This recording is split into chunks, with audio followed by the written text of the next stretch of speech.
하나님을 우리가 상대할 수 있는 사람은 아무도 없습니다. 여러분, 하나님은 굉장히 크시고 광대하신 분입니다. 우리가 어떻게 하나님을 상대할 수가 있겠습니까? 이 죄 많은 인생들이 하나님을 절대 상대할 수가 없죠.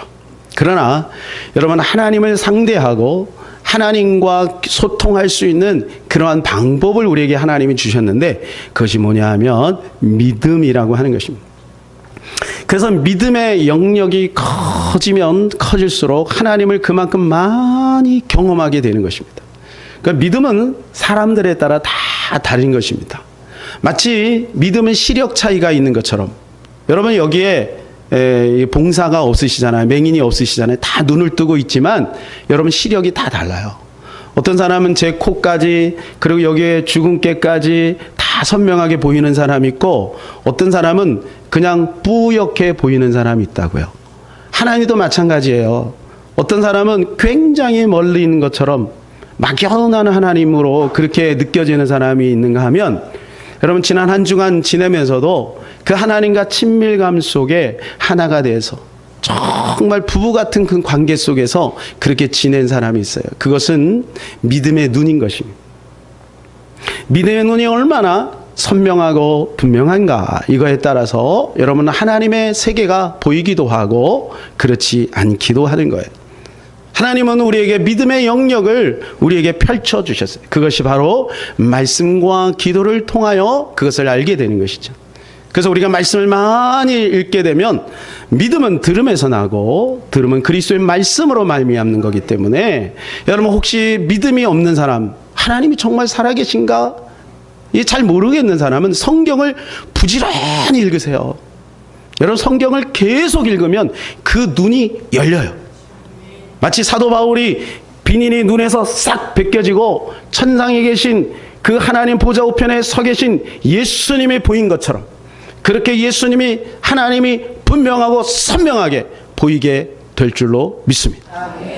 또 한 가지는 기도입니다. 기도. 여러분 기도를 하면 일단 눈을 감고 세상이 보이지 않습니다. 주변에 있는 사람도 보이지 않습니다.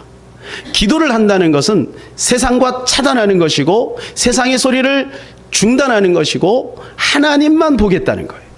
그래서 기도를 하게 되면 믿음의 영역이 점점 깊어지고 넓어지게 되어 있는 것입니다.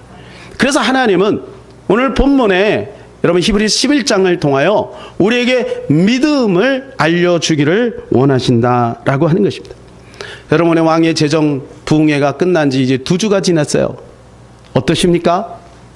그 열기가 아직도 계속 이어지고 있습니까? 이어지기를 바랍니다.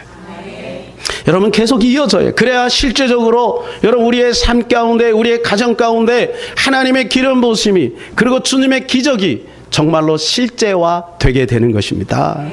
그냥 듣기만 하고 박수만 치고 야 저런 분이 있구나 라고 우리가 흘려보내면 여러분 그것만큼 억울한 일이 없는 것이죠. 여러분 왕의 재정, 그 재정학교를 통과하지만 많은 사람들이 여러분 구경하고 지나가요. 그러나 실제로 그렇게 살아간다는 것은 여러분 믿음의 영역이기 때문에 훈련이 필요한 것입니다. 그래서 믿음은 명사가 아니고 믿음은 동사인 것입니다. 믿음에 있는 사람은 반드시 움직이게 되어 있는 것이죠. 믿음은 살아내는 것입니다. 그것이 바로 믿음인 것이죠. 네. 여러분 왕의 재정 부흥 그 재정 책에 보게 되면 여러 가지 많은 간증이 있는데, 제가 이 시간에 몇 가지 간증을 소개하려고, 고재진이라고 하는 분이 있어요. 이분이 15억의 빚이 있었어요. 15억의 빚. 그러면 작지 않죠. 그런데 이것을 무려 2년 반 만에 다 갚습니다. 근데 그 과정을 보면 굉장히 치열하게 훈련을 하는 거예요. 광주에서 서울까지 새벽 3시에 일어나가지고 달려와서 훈련을 하루 종일 받고, 또 내려가서 또 사업을 운영하고, 여러분 그 말씀대로 믿음대로 살아가기가 쉽지가 않은 거죠. 자기가 할 수 있는 일들이 별로 없었어요. 왜냐하면 여러분 빚이 그렇게 많으니까 앞뒤가 꽉 막혀 있는 거죠. 그래서 최선의 1%, 내가 할 일은 최선의 1%만 하고 99%는 하나님이 하신다라고 하는 그 믿음을 갖고 하는 거예요. 여러분도 마찬가지입니다. 여러분 우리가 다 하는 것 아니죠. 우리는 조금만 하면 되는 거예요. 나머지는 하나님이 하시는 거예요. 그게 믿음인 거예요. 근데 믿음이 없는 사람은 그 1%도 안 하는 거죠. 안 하니까 열매가 없는 거예요. 그 1%는 우리가 해야 되는 것입니다. 이분이요, 훈련을 하면서 깨달은 것이 있어요. 그게 뭐냐 하면 자기 안에 있는 허영심. 그러니까 이렇게 빚을 많이 졌죠. 남들에게 보이고 자랑하고 싶은 그런 허영심이 자기 안에 있다는 것을 발견한 거예요. 그리고 경쟁의식, 그리고 비교의식, 그리고 그 간사들이 자기보다 조금 못한 것 같으니까 그 간사들의 말을 잘 따르지 않는 그 안에 있는 돌덩이 같은 굳어있는 교만함, 이런 것들을 깨달은 거예요. 그래서 이런 것들을 하나하나 뽑아내고 산산이 부수고 그렇게 결단하고 그렇게 하면서 있는 가운데 어느 날 이제 저녁 6시까지 2,200만 원을 이렇게 넣지 않으면 이제 회사가 부도나게 생긴 거예요. 이 큰일 났죠. 자기도 모르게 이제 1시간 시간이 남은 거 5시가 됐는데 그 이야기를 듣고 이제 자기도 모르게 핸드폰을 만지작 하고 있는 거예요. 뭐 하려고? 누구한테 빚 내려고. 이제 빚 안 지기로 했거든. 근데 여러분 빚 안 져야 되잖아. 근데 자기도 모르는 관성에 의해서 생각나는 사람들 전화하고 싶은 생각이. 근데 그때 결단을 내린 거예요. 내가 빚을 안 지겠다. 그리고 하나님 만일에 망하게 하면 내가 망하리라. 이런 그 재정 원칙대로 그대로 살아내는 거예요. 그렇게 했는데 그러면 어떤 일이 벌어졌습니까? 5시 45분이 됐는데 어디 전화가 때려라 오는 거예요. 직원한테 전화가 왔어요. 사장님, 어떤 분이요, 계약금을 집어넣기를 원한다 그러는데 계약금을 아직 물건이 완성이 되지 않았는데 계약금을 받을까요 말까요 그랬어요. 그랬더니 받아라. 근데 그게 얼마냐? 얼마일까요? 2,200만 원. 기가 막히죠? 그러고 나서 이분은 2년 반 만에 15억의 빚을 다 갚고 지금은 90%는 하나님 나라를 위해서 흘려보내고 10%로 살아간다. 여러분은 우리가 어떤 사람을 믿는다라고 할 때 무엇을 믿습니까? 그 사람의 외모를 믿습니까? 그 사람의 실력을 믿습니까? 그 사람의 재산 정도를 믿습니까? 재산을 믿어도 그것은 나의 것이 아니죠. 여러분 무엇을 믿습니까? 예, 우리가 어떤 사람을 믿는다라고 할 때 우리는 그 사람의 인격을 믿는 것입니다. 그 사람의 인격, 여러분 그 사람의 인격이라고 하는 것은 뭘까요? 말과 행동이 일치되는 것이죠. 그래서 우리가 여러분 살아가면서 야, 저 사람은 믿을 만한 사람이야 이런 사람이 있고 이분은 아직은 조금 그러네 좀 이런 사람이 있는 거죠. 예. 여러분 하나님도 마찬가지. 우리가 하나님을 믿는다라고 할 때 여러분 하나님을 뭘 믿습니까? 여러분 신실하신 하나님의 말씀, 역사 속에서 그 말씀대로 언약대로 약속대로 이루어 나가시는 그 하나님을 보고 우리는 하나님을 믿는 거예요. 그래서 여러분 이 명절 끝에 이렇게 나와서 하나님 앞에 우리가 예배를 드리는 것 아니겠습니까? 믿을만한 분, 말씀에 신실하신 분, 약속에 신실하신 분, 그렇기 때문에 우리가 하나님을 믿게 되는 것입니다. 여러분 신기한 것은 이 성경이 1500년 동안 쓰여졌지 않습니까? 그는 창세기 모세가 창세기를 쓰고 그리고 사도 요한이 요한계시록을 쓰는 그 기점까지 약 1500년이라고 하는 세월이 흐른 거예요. 이 억겁의 세월이 흘렀는데 신기하게도 여러분 창세기부터 요한계시록까지 그 주제는요 일맥상통하고 지금까지 그 하나님의 말씀이 다 신실하게 이루어져 가고 있다는 것입니다. 다 이루어졌고 또 이루어지고 있다는 것입니다. 여러분 그러므로 우리는 하나님을 믿을 수밖에 없는 것이죠. 오늘 본문은 믿음장입니다. 믿음장. 특별히 그 중에서도 저희는 이제 이 모세의 이야기를 한번 주목하려고 합니다. 여러분 이 믿음장에는요 10수명의 그 믿음의 사람들이 쭉 소개되고 있어요. 그런데 그 사람들의 결론이 나오는데 그것이 바로 38절입니다. 38절 다 같이 시작. 이런 사람은 세상이 감당하지 못하느니라. 이런 사람은 세상이 감당하지 못한대요. 여러분 세상이 감당하지 못한 사람이 어떤 사람일까요? 그 사람은 바로 믿음 있는 사람이다. 여러분이 믿음 있는 사람을 불에도 던지고 물에도 던지고 톱으로 켜기도 하고 죽음에도 여러분 감옥에도 그렇게 넣었지만 이들은 그 믿음을 지키기 위하여 목숨까지라도 아끼지 않았다는 거예요. 여러분 무서운 사람들이죠. 이 지구 역사상 여러분 이 지구가 생겨나서 지금까지 지나간 사람들이 몇 명일까요? 지금 현재 70억 인구가 우리가 같이 이 현대에 같이 공존하고 살아가고 있는데 몇 명이 지나갔을까요? 아마 수백억, 수천억 명이 지나갔겠죠. 여러분 그런데 하나님은 어떤 사람에게 주목하느냐? 바로 믿음이 있는 사람에게 주목한다는 것을 여러분 기억하시기를 바랍니다. 그래서 여러분 이 믿음장에다가 하나님께서 그것을 다 기록해 놓으신 겁니다. 오늘 모세와 그 시대에 살고 있었던 이스라엘 백성들의 그 믿음을 한번 살펴보려고 합니다. 첫 번째는 먼저 모세의 믿음입니다. 모세의 믿음은 24절에 26절에 나오는데요. 우리 다 같이 큰 목소리로 한번 읽도록 하겠습니다. 시작. 믿음으로 모세는 장성하여 바로의 공중의 아들이라 칭함받기를 거절하고 도리어 하나님의 백성과 함께 고난받기를 잠시 죄악의 낙을 누리는 것보다 더 좋아하고 그리스도를 위하여 받는 수모를 애굽의 모든 보화보다 더 큰 재물로 여겼으니 이는 상 주심을 바라봄이라. 여러분 이게 이 모세의 믿음인 거예요. 여러분 모세는요 애굽의 왕자였습니다. 왕자. 여러분 왕자면은요 떵떵거리고 살 수 있죠. 그런데요 그가 어느 날 깨달았어요. 이렇게 사는 것보다 하늘의 상을 위하여 살아가는 것이 좋겠다. 그래서 여러분 그 편리함, 여러분 그 안정감을 버리고 백성들을 위해서 고난받는 것을 자처합니다. 고난받는 것.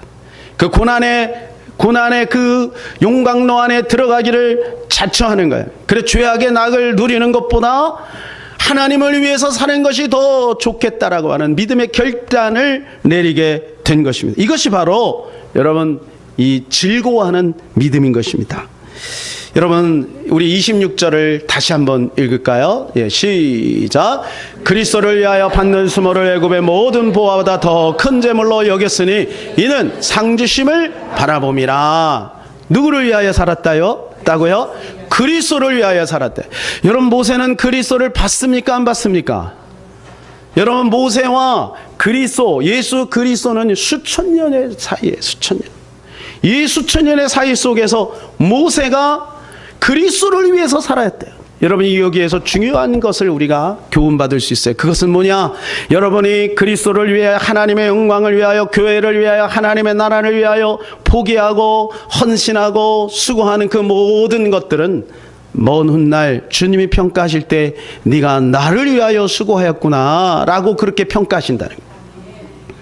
모세는 실질적으로 그리스도를 본 적이 없어요. 근데 하나님의 영광을 위해 하나님의 나라를 위하여 주님의 마음을 가지고 살았더니 하나님이 그리스도를 위하여 살았다라고 그렇게 평가를 하고 있는 것입니다. 두 번째, 여러분 모세와 함께 동시대에 있었던 이스라엘 백성들의 믿음을 한번 봅시다. 여러분 여기에서 우리가 배워야 될 믿음이 있어요. 모세는 너무 크죠. 그냥 너무 위대하잖아요. 그러니까 사실은 그것을 우리가 그렇게 원하지만 근접하기는 쉽지 않아요. 그러나 여러분 모세 시대에 있었던 굴곡 많고 연약하고 인간 냄새나는 여러분 이 연약한 이스라엘 민족들, 히브리 민족들의 그 모습을 보면서 여러분 우리 자신의 믿음을 한번 점검해 보자는 거예요. 여러분 유대인들의 그 히브리 민족들의 여러분 이스라엘 민족들의 그 믿음은 어떤 믿음인가? 여러분 이것은 유월절 사건을 통해서 우리가 확인할 수가 있는 것입니다. 자, 28절 같이 한번 읽겠습니다. 시작. 믿음으로 유월절과 피 뿌리는 예식을 정하였으니 이는 장자를 멸하는 자로 그들을 건드리지 않게 하려 한 것이며. 이게 무슨 말씀이냐 하면 이스라엘 백성들의 믿음은 유월절 사건을 통하여 배가 되고 증가되고 그리고 애프터 비포가 분명히 나눠지게 되었다 이거예요. 여러분 유월절 사건을 이스라엘 백성들이 경험하지 않았다면 그들은 하나님을 온전히 믿기가 쉽지 않았을 겁니다. 여러분 마찬가지로 우리 인생에도 여러분 반드시 하나님이 사랑하는 자에게는 이 유월절 사건을 베풀어 주시는 거예요. 여러분 이 유월절 사건이 결론적으로 뭡니까? 예수 그리스도를 믿음으로 받아들이는 것이죠. 여러분 피 뿌리는 예식, 여러분 이 피 뿌리는 예식을 통하여 장자의 죽음의 신이 여러분 이스라엘 백성들 이 피 뿌린 그 가정마다 다 통과하고 넘어가게 된 것이에요. 그래서 이스라엘 백성들은 여러분 출애굽 사건을 통하여 완전히 새롭게 태어나게 되는 것입니다. 그래서 출애굽 사건은요 바로 이런 의미가 있어요. 두 가지 의미예요. 구원받는 길이 무엇인가, 구원받은 자의 삶은 어떻게 살아가야 되는가 라고 하는 것을 우리에게 알려주고 있다는 것입니다. 출애굽 사건을 위해서 이 앞에부터 조금 여러분에게 설명을 해드리겠습니다. 다 아시겠지만 여러분 이스라엘 백성들을 우리는 히브리인이다 이렇게 얘기를 해요. 유대인이다 이렇게 얘기를 해요. 어떻게 해서 히브리인이 됐는가? 그것은 바로 아브라함 때부터 시작입니다. 아브라함을 하나님께서 갈대아 우르에서 불러서 여러분 그 작은 종족, 그 몇 되지 않는 조그만 식구들, 가정들을 통해서 하나님은 점점 하나님의 나라를 이루어 나가는 거예요. 이삭을 통해서, 그 다음에 야곱을 통해서, 그 다음에 요셉을 통해서 그 일들을 하는데, 이제 요셉이 어디로 갑니까? 애굽으로 가죠. 여러분 머릿속에 다 이 기본적인 다 성경 지식이 있으니까 머릿속에 떠올리셔야 돼요. 애굽으로 건너갑니다. 그리고 애굽에 가서 430년을 지내면서 갈 때는 75명이 갔는데 나중에 나올 때는 200만에서 300만의 어마어마한 숫자. 여러분 역사학자들이 지금까지 여러분 이 작은 이 소수 75명이 이렇게 430년 동안 여러분 이 어마어마한 국가로 이렇게 성장할 수 있었던 나라는 없었대요. 수치상으로 볼 때. 여러분 불과 430년 만에 여러분 어마어마한 민족이 돼버린 거예요. 그리고 나서 이제 하나님이 모세를 부르는 거예요. 떨기나무 가운데서 그를 부르죠. 몇 세에 불러요? 40이요? 80에 부르죠. 80. 80이면 여러분 이제는 죽음을 준비할 나이예요. 여기도 우리 어르신들 중에 80이 넘으신 분들이 계십니다만 희망을 가지시기를 바랍니다. 하나님이 80에 부르세요. 여러분 모세가 뭐라고 했냐면 시편 90편에 우리 인생은 70이요 강건하면 80이라 그랬어요. 모세가 지은 시예요. 그러니까 그 당시 대부분의 사람들은 오래 살아도 80 이상 살기가 쉽지 않았다 그 말이지 아니겠어요? 그런데 여러분 모세가 이제 죽으려고 준비하고 있는데 하나님 부른 거야. 그러니까 모세가 뭐라? 나 못해요. 당연하죠 여러분. 그 할아버지가 무슨 일을 할 수 있겠어요? 나 못해요. 그러니까 하나님이 얼르고 달래고 그리고 어떻게 나중에는 심지어는 그를 죽이려고 하면서까지 하나님 모세를 쓰시는 거예요. 사랑하는 여러분, 하나님이 쓰시고자 하는 사람은 나이도 상관이 없어요. 학력도 상관이 없어요. 건강도 상관이 없어요. 여러 가지 조건도 상관이 없는 줄로 믿으시기 바라요. 그러니까 여러분 80 이하는 늦었다 이런 소리 했다간 그냥 콧구멍을 쑤셔야 돼. 하나님 80의 모세를 불렀다니까. 그래서 하나님은 이 모세를 통해서 어마어마한 일을 하는데 특별히 여러분 우리가 기억할 만한 여러분 출애굽 사건 전에 뭐가 있어요? 10가지 재앙이 있어요. 여러분 이 10가지 재앙을 통해 이 히브리 민족 이스라엘 백성들을 어떻게 하냐면 훈련시키는 거예요. 훈련을 막 시키는데 여러분 이 10가지 재앙을 통과하고 마지막 장자의 재앙의 클라이막스로 딱 이게 6월절이잖아요. 요거를 통과하고 나서 하나님은 이스라엘 백성들을 세계 만민 가운데 딱 등장을 시키는 것입니다. 근데 여러분 요 9가지 재앙과 마지막 장자의 재앙이 특징이 있어요. 특징이. 자, 9가지 재앙은 국가적인 재앙이에요. 지역적인 재앙이에요. 그런데요, 이 장자의 재앙은 여러분 잘 들으셔야 돼요. 이거 굉장히 중요한 원리입니다. 제가 지난 한 주간 이 출애굽기를 묵상하다가 하나님이 깨닫게 해주신 거예요. 여러분 이건 뭐냐면 9가지 재앙 가만히 있어도 되는 거예요. 히브리인들은 그냥 모세만 앞장서서 모세가 그냥 명령만 하면 되는 거예요. 그런데 마지막 재앙은 다르다고요. 요거는 가족 단위로 우리가 해야 할 일들이 있는 겁니다. 그래서 9가지 재앙의 이 특징을 살펴보면 겉으로 드러나지 않는 아주 중요한 그러한 진실이 있어요. 그 세 가지인데, 첫 번째는 바로의 마음을 계속해서 완악하게 했다는 것이고, 그리고 이스라엘 백성들을 내보내면서 계속해서 끊임없이 바로에게 했던 얘기가 있어요. 그 뭐냐? 너 왜 나가려고 하냐 너희는? 그랬더니 계속해서 모세가 하는 얘기가 뭐냐 하면 제사 지내려고 나려고 한다. 제사 이야기를 계속합니다. 그리고 여러분, 이 10가지 재앙을 통해서 하찮은 존재가 존귀한 존재, 위대한 존재가 되었다는 것입니다.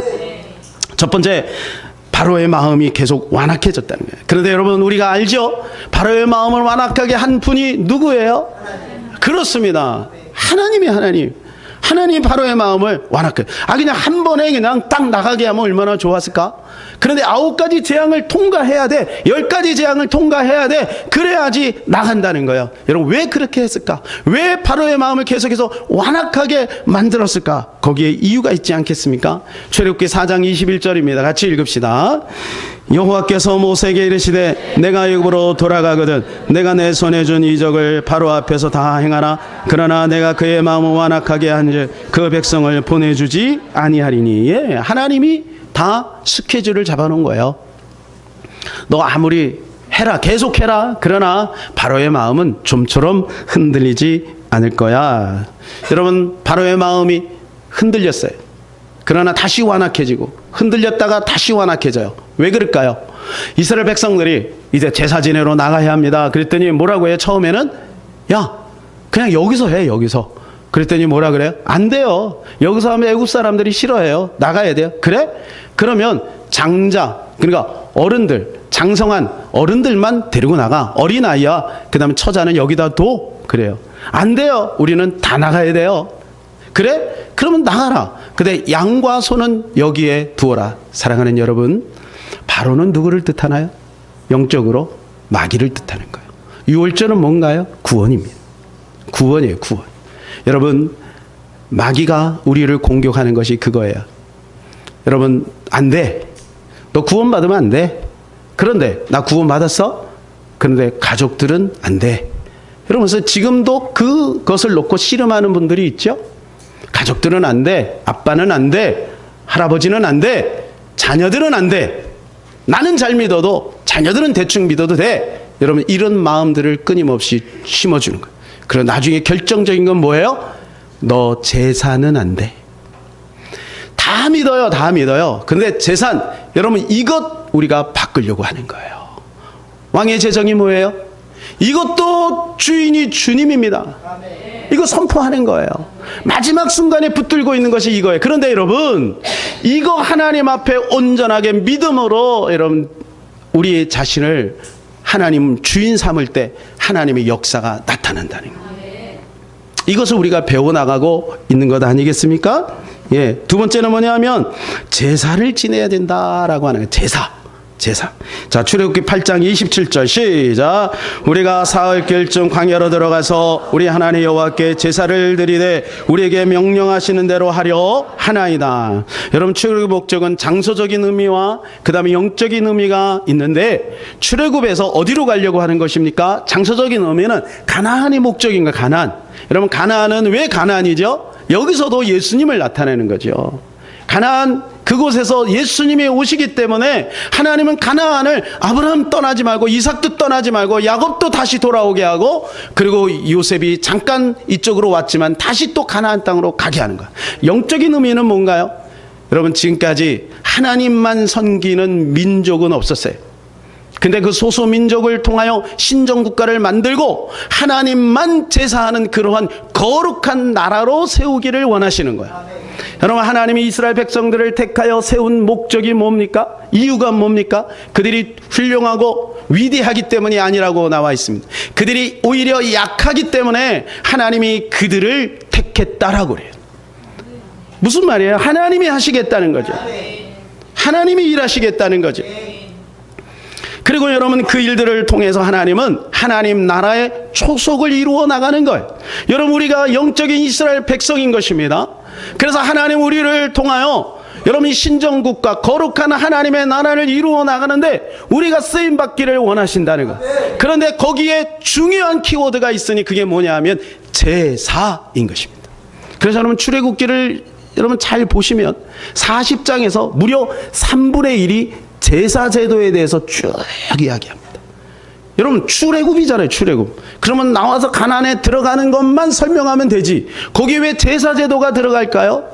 왜 제사제도가 들어갈까요? 여러분 우리 인생이 진정한 해방이 있으려면 제사가 있어야 된다는 거예요. 제사는 뭔가요? 지금 우리로 말하면 예배인 것입니다. 여러분 예배는 우리에게 특권이에요. 예배는 특권이에요. 아무나 예배할 수 있는 것이 아닌 거예요.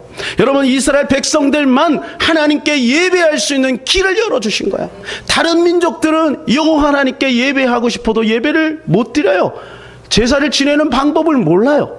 유대인들에게만 그 방법을 알려주신 거예요.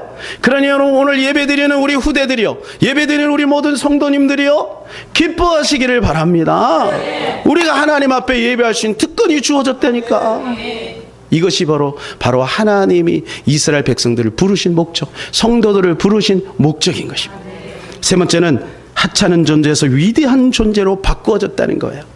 그냥 한 번에 끝나면 되는데 10가지 재앙, 그걸 통해서 하나님이 그렇게 하셨다는 거예요. 자, 출애굽기 11장 3절입니다. 시작.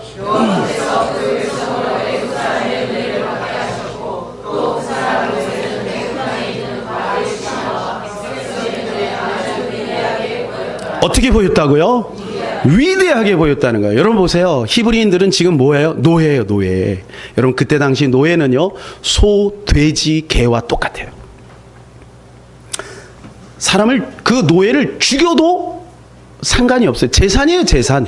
자기 재산 자기가 마음대로 한다는데, 여러분 그런 하찮은 존재예요. 그러니까 한동안은 아메리칸 드림 해가지고 막 미국에 가서 그때 얼마나 서름을 당합니까? 여러분 우리 한국 분들이 여러분 일본에 가서 돈 벌겠다고 처음 초창기 갔을 때 얼마나 여러분 이 차별이 있었습니다. 여러분 동남아시아에서 우리나라에 이렇게 여러분 코리안 드림을 가지고 오신 분들 알게 모르게 표현은 안 하지만 차별하고, 여러분 그런 사건들이 얼마나 많았습니까? 여러분 그러한 일들, 그런 상황하고 비교가 안 되는 거예요. 노예래요, 노예. 근데 여러분 이 사건을 통해서, 이 10가지 재앙을 통해서 하나님이 어떻게 그걸 역전시켜요? 바로의 신하의 눈과 그리고 그 백성들의, 애굽의 백성들의 눈에 볼 때 모세와 이스라엘 백성들이 위대하게 보인 거예요. 나중에 여러분 31절에 나오는 라합이 뭐라고 얘기합니까? 여리고성을 들어가기 전에 2명의 정탐꾼을 보내니 라합이 뭐라고 이렇게 얘기합니다. 이렇게. 예, 이 땅 주민들이 다 너희 앞에서 간담이 녹나니. 소문이 들린 거예요.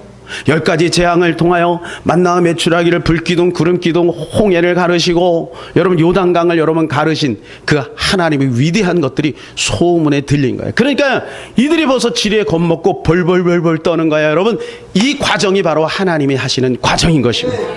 여러분 우리의 시간표가 있고 하나님의 시간표가 있어요. 우리는 급해요. 그러나 하나님 급하지 않아요. 10가지 재앙이 다 끝나야 여러분 하나님의 역사가 나타나는 거야. 어떤 사람은 5가지 재앙 속에 있는 사람이 있고, 어떤 사람은 7번째 재앙이 있는 사람이 있어요. 조금만 더 기다리세요. 조금만. 10가지 재앙이 다 지나가면 여러분을 박해하는 그 사람들 앞에 여러분이 위대하게 보일 줄로 믿습니다. 이것이 하나님이 하시는 방법이에요. 큰 두 번째로 이제 마지막 장자의 재앙입니다. 마지막 장자의 재앙. 여러분 이 장자의 재앙, 이게 중요한 거죠. 제가 아까 말씀을 드렸듯이 여러분 9가지 재앙은 이스라엘 백성들이 그냥 불구경만 하면 되는 거예요. 여러분 얼마나 신났을까요? 자기의 고센 땅은요 아무런 재앙이 없는 거예요. 그러네 막 자고 일어나면 애굽 민족들이 뭐 파리가 왔다, 메뚜기 왔다, 그냥 짐승들이 다 죽었다. 자기는 훤한데 저쪽에 캄캄한 대낮에 흑암이 덮여 있는 거예요. 고센 땅은 햇빛이 쨍쨍 내려지는데, 여러분 이런 것들을 보면서 여러분 이스라엘 백성들이 얼마나 신이 났겠어요? 근데 마지막 장자의 재앙은 하나님이 너희들이 할 일이 있다. 너희들이 할 일이 있다. 그게 뭐예요? 어린 양을 잡고 그다음에 그 어린 양의 피를 좌우 문설주에 바르라. 그리고 거기에서 절대 나오지 말아라. 사랑하는 여러분, 내가 예수 믿는다고 고백했다고 구원받는 게 아닙니다. 그 안에 머물러 있어야 되는 거예요. 나 어제 예수의 피 발랐어. 나 어제 예수님 나의 구주라고 영접했어. 그러니까 여러분 세상에서 마음대로 살아가면 안 되는 거예요. 그 예수님 안에 머물러 있어야 되는 거예요. 여러분 D3에 보면 나오죠? D3에 나오죠? 뭐라고 나와 있어요? 자, 어떤 사람은 그것을 믿었어요. 어떤 사람은 믿지 않았어요. 어떤 가정은 믿지 않았어요. 그리고 거기다가 피를 발랐어요. 그리고 야 무슨 일이 있나 하면서 뛰쳐나오니까 여러분 거기에 장자들이 다 죽은 거예요. 재밌게 표현했죠. 거기 머물러 있어야 돼. 예수 안에 있어야 돼. 그래서 요한복음 15장 7절에 너희가 나를 떠나서는 아무것도 할 수 없다.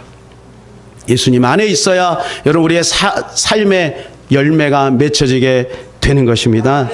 그래서 여러분 이 6월절을 기억하라는 거예요. 출애굽기 12장 14절 시작. 너희는 이날을 기념하여 여호와의 절기를 삼아 영원한 계대로 대대로 지킬지니라. 어떻게 하라고요? 대대로 지키래. 대대로. 여러분 대대로 지키라고 하니까 이단들이 이거 가지고 이제 6월절 너 안 지키지? 6월절 지킵니까? 우리 개신교에서 6월절 안 지킵니다? 그럼 여러분 구원 못 받습니까? 아니죠. 6월절이 뭐예요? 예수 그리스도 안에 머물러 있으라는 거야. 그것을 기억하라는 것이죠. 그래서 그것을 고린도전서 11장에 예수님이 이렇게 표현하십니다. 고린도전 11장 25절 시작. 식후에 또한 그와 같이 잔을 가지시고 이르시되 이 잔은 내 피로 세운 새 언약이니 이것을 행하여 마실 때마다 나를 기념하라 하셨으니. 누구를 기념하라? 예수님을. 여러분 6월절을 지켜도 예수님 기념하지 않으면 소용없어요. 그래서 우리는 그 6월절의 핵심이 예수 그리스도잖아요. 그래서 여러분 가능하면 여러분 성찬에 참여하세요. 성찬에 참여하세요. 우리가 성찬식 들어가기 전에 일주 전에 미리 광고하죠. 그럼 한 주간 동안 하나님 앞에 회개하고 그렇게 해서 성찬에 참여하세요. 이게 하나님이 원하시는 거예요. 성찬을 통해서 주님을 기억하는 거예요. 기념하는 거예요. 주님을 자랑하는 거예요. 그리고 이것을 통해 우리 자손만대 후대들에게 이걸 알리는 거예요. 그러니까 성찬이 얼마나 중요한지 모릅니다. 그런데요, 마지막으로 여러분 이 6월절은 가족 단위로 이루어진다는 것을 기억해야 합니다. 출애굽기 12장 3절입니다. 시작. 너희는 이스라엘 온 회중에게 말하여 이르라. 이달 열흘에 너희 각자가 어린 양을 잡을지니 각 가족대로 그 식구를 위하여 어린 양을 취하되. 어떻게 해요? 가족대로 하라는 거예요. 가족대로. 여러분 그래서 사도행전 16장 31절 말씀을 저는 믿습니다. 주 예수를 믿으라. 그리하면 너와 네 집이 구원을 얻으리라. 아멘. 여러분 혹시 가족이 아직 구원받지 못하신 분 있으면 이 약속을 붙들고 기도해요. 하나님, 사도행전 16장 31절 기억합니다. 그 말씀대로 우리 아버지, 부모님, 우리 형제들 다 구원시켜 주시옵소서. 희망이 있지 않습니까? 여러분 이 왕의 재정도 마찬가지예요. 하나님이요 가족 단위로 변화시켜 가지고. 이게 당연하죠. 생각해 보세요. 이게요 권혜혁이라고 하는 분이 있어요. 이분이요 가족 단위로 돌파하는 내용을 그 왕의 재정 2에다가 실어놨어요. 이분도 이제 빚을 갚으려고 하니까 일단은 뭐 해야 되냐? 외식 줄여야 되죠. 일단 외식 줄여야 됩니다. 새 옷, 이게 농에 있는 거 입어도 돼. 예, 그거. 그 다음에 전기세, 물세 이런 것도 좀 아껴야 되죠. 그리고 또 OK 운동을 통해서 하늘은행에다가 또 저축도 해야 되죠. 이렇게 하면서 가족이 바뀌어 나가는 거예요. 근데요, 작은 것부터 실천을 하는 거예요. 어느 날 기도하는데 하나님이 자기가 그렇게 좋아하는 남자 거, 여거, 왜 부부 거예요, 부부 거? 그 자전거를 플로잉 하라는 거예요. 쉽지 않습니다, 여러분. 예. 근데 이거 플로잉 합니다. 그리고 컴퓨터, 그렇게 아끼는 컴퓨터 또 플로잉 하라는 거예요. 그래서 그 말씀에 순종해서 플로잉 합니다. 이제 결정적인 문제가 왔어요. 자기에게 먼저, 이 권혜혁 이분에게 먼저 감동이 뭐냐면, 너 아직 그 빚 어떻게 할 거야? 이것 때문에 너도 종살이 하고 있잖아. 그러니까 빚부터 먼저 갚아라. 그럼 어떻게 할까요? 아파트 팔어. 아파트 팔아서, 그리고 줄여서, 그리고 이거부터 갚아라. 이렇게 명령이 떨어진 거예요. 근데 여러분 이게 부부가 같이 마음이 하나가 돼야지 자기가 한다고 되는 게 아니잖아요. 그래서요, 기도하고 있는데 어느 날 아내가 와서 얘기하는 거예요. 하나님이 이렇게 말씀하셨대요. 그래서요, 부부가 같이 믿음대로 했어요. 그래갖고 빚 갚고, 그리고 얼마 안 되지만 그것도 가난한 사람들에게 흘려보내고 그랬어요. 근데 마지막 한 가지 남은 게 있어요. 자기가 소중하게 아끼는 SM5 자동차. 이것도 하나님 플로잉 하래네. 야, 이게 정말 너무하지, 하나님? 그래갖고요, 어떻게 했을까? 믿음 가지고 풀로잉 했어요. 풀로잉 했어요. 근데요, 하나님이 참 놀랍죠?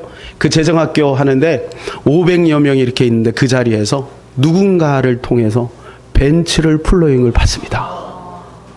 그리고 이제 사업 미천이 없어요. 빚이 많으니까 다 줄여나가니까 사업을 해야 되는데, 그 하나님 앞에 기도하고 있는데 장인이 어느 날 부르는 거예요. 그러면서 1억 5천만 원을 그냥 사업 자금으로 대주는 거예요. 야, 그리고 나서 몇 년이 지나지 않아서 하나님이 4억의 재산을 초자연적으로 부의 거룩한 이동을 주셨다는 거예요. 여러분, 이런 간증들이 한두 건이 아니에요. 한두 건이 아니에요. 여러분, 하나님은요, 오늘 우리를 통하여 그렇게 일하시기를 원하시는 줄로 믿습니다. 하나님은 지금도 살아계신 하나님인 거예요. 오늘도 일하시는 하나님이에요. 중요한 것은 우리가 믿음의 영역을 넓혀 나가야 되는 거예요. 믿음의 영역을 넓혀. 그래서 하나님께서 80세 된 모세를 불러서 여러분 그에게 믿음을 심어주는 거죠. 그리고 그는 그 말씀에 순종하고 나니까 수천 년이 지나서 히브리서에 뭐라고 기록이 되어 있어요? 그리스도를 위하여 죄악의 낙을 누리는 것보다 하늘의 상을 위하여 살아갔다라고 여러분 기록이 되어 있는 거예요.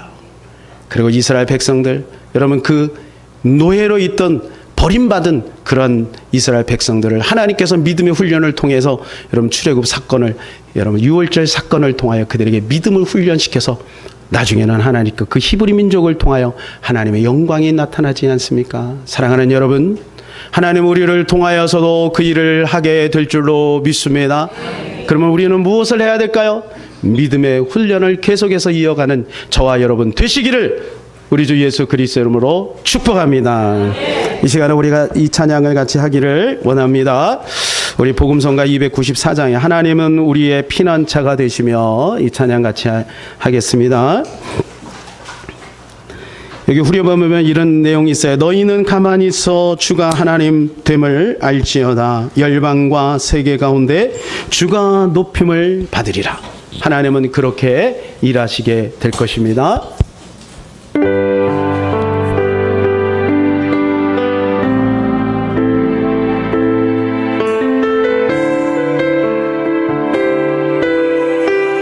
하나님은 우리의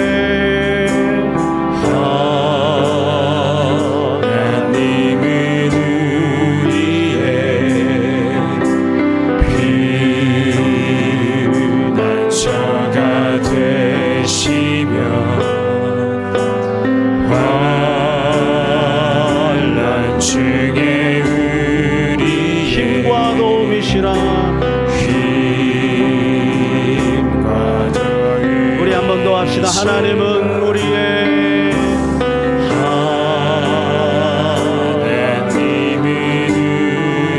피난처가 되십니다. 피난처가 되시며 환난 중에 우리의 힘과 도움이시라.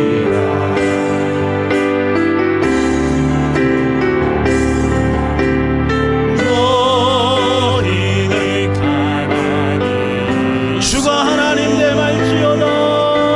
주가 하나님 됨 알지어다. 열방과 세계 가운데 주가 높임을 우리 한 번 더 합시다. 너희는 가만히 있어. 너희는 가만히 주가 하나님입니다. 여호와가 하나님입니다. 예수 그리스도가 하나님이십니다. 됨을지어다. 열방과 세계 가운데 주가 높임을 우리 두 손 높이 들고 고백합시다. 사랑합니다. 사랑합니다. 찬양합니다. 사랑합니다. 내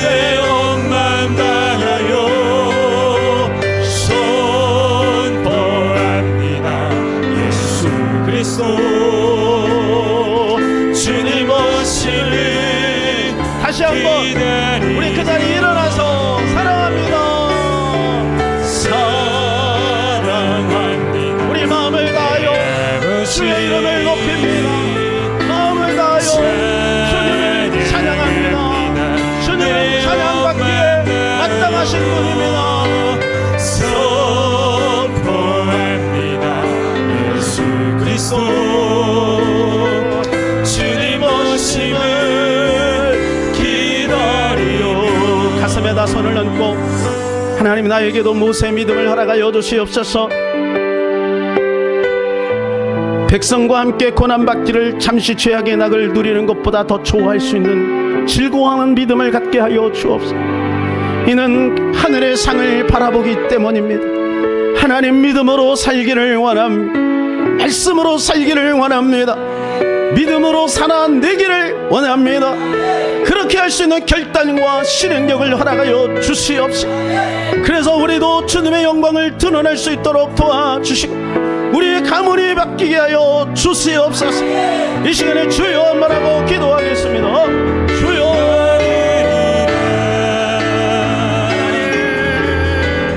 우리에게 믿음을 주신 줄 믿습니다.